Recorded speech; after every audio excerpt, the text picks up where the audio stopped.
Well, as French voters prepare to choose their next president in the United States, President Trump is preparing to mark his first 100 days in office.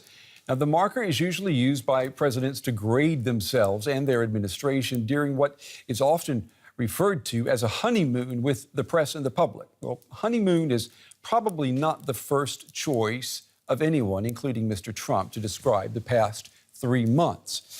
Mr. Trump has tweeted that the first 100 days, this measuring stick is, quote, ridiculous. Here's what Trump told reporters last Friday when they pressed him on how much he plans to get done by day 100. It's going to be great. Well, it'll happen. You're going to do health care and tax It'll reform? happen. We'll see what happens. No particular rush, but we'll see what happens. But health care is coming along well. The government is coming along really well. A lot of good things are happening. Thank you, folks. And you're going to get a health care vote next week? I don't know. Doesn't matter if it's next week. Next week doesn't matter.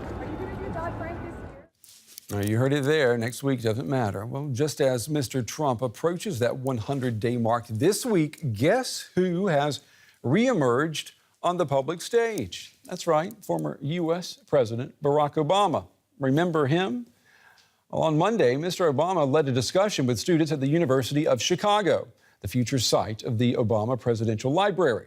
Now, the former president greeted the crowd with a smile and a joke, but then he spoke to the plight of political parties in the U.S., and he used a language that could just as easily describe the state of political parties in France tonight. Take a listen. Please, everybody have a seat. Everybody have a seat. Have a seat. So, what's been going on while I've been gone? The one thing that I'm absolutely convinced of is that, yes, we confront a whole range of challenges, from economic inequality and lack of opportunity to a criminal justice system that too often is skewed in ways that are unproductive, to climate change, to issues related to violence. All those problems are serious, they're daunting, but they're not insoluble. What is preventing us from tackling them and making more progress really has to do with our politics and our civic life. It has to do with the fact that because of things like political gerrymandering, our parties have moved further and further apart, and it's harder and harder to find common ground.